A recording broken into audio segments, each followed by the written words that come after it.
A. Definisi data. Data diambil dari kata Latin yang merupakan bentuk jamak dari datum.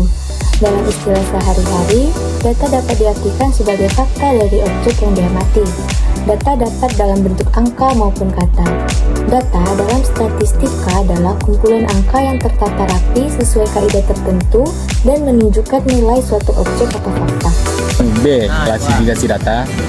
Yang pertama, klasifikasi data menurut cara mengukur atau menghitung.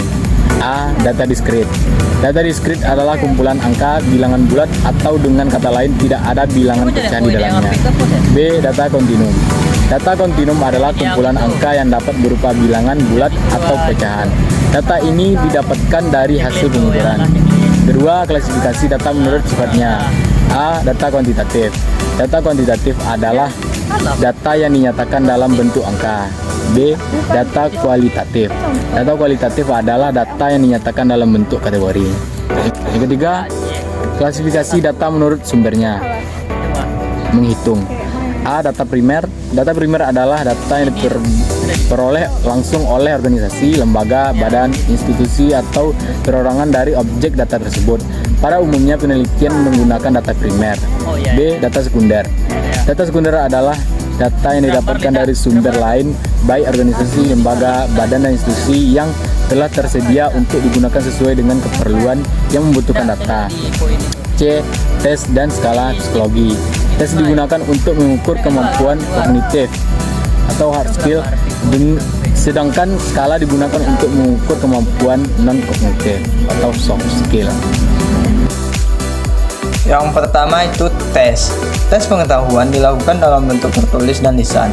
Tujuannya adalah untuk mengukur tingkat pengetahuan seseorang terhadap suatu objek yang ditanyakan. 2. Skala psikolog. Skala psikolog terbagi dalam berbagai macam. Yang pertama, skala Goodman. Bentuk skala ini hanya menyediakan dua jawaban yang dipilih dan membutuhkan jawaban yang tegas. Pilihan jawabannya yaitu setuju atau tidak setuju, ya atau tidak, pernah atau tidak pernah, diterima atau tidak diterima. Yang B, skala Likert. Skala Likert adalah skala yang digunakan untuk mengukur sikap, pendapat, persepsi seseorang atau sekelompok orang tentang suatu fenomena tertentu di masyarakat. Yang C, semantik diferensial. Skala diferensial semantik adalah teknik populer untuk mengukur sikap orang terhadap hampir semua hal. Skala ini dipelopori oleh Charles Osgood pada tahun 1952.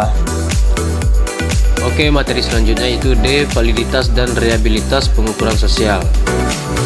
Pertama, validitas.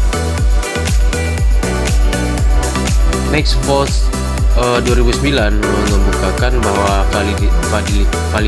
validitas adalah kecepatan dan kecermatan, atau dalam bahasa yang sudah lazim dalam dunia penelitian adalah valid atau sahih. Ada beberapa macam validitas, yaitu pertama, validitas isi. Menurut Surucu 2020, definisi validitas isi yang diambil dari beberapa ahli adalah bentuk validitas kualitatif yang menilai apakah ungkapan-ungkapan yang terdapat dalam alat ukur mewakili fenomena yang sedang diukur. Selanjutnya, validitas konstruk. Validitas konstruk berkaitan dengan sejauh mana instrumen mengukur konsep, perilaku, ide, atau kualitas. Selanjutnya, validitas kriteria. Validitas kriteria diperoleh dengan cara membanding alat ukur dengan alat ukur yang sudah valid, dan reliable dengan cara mengkorelasikannya.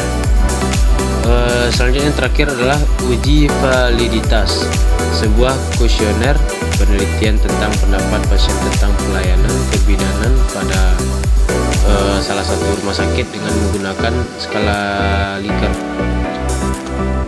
yaitu rehabilitas. Menurut Surucu 2020, rehabilitas atau keandalan mengacu pada stabilitas alat ukur yang digunakan untuk konsistensi dari waktu ke waktu. Dengan kata lain, rehabilitas adalah kemampuan alat ukur untuk memberikan hasil yang sama bila diterapkan pada waktu yang berbeda.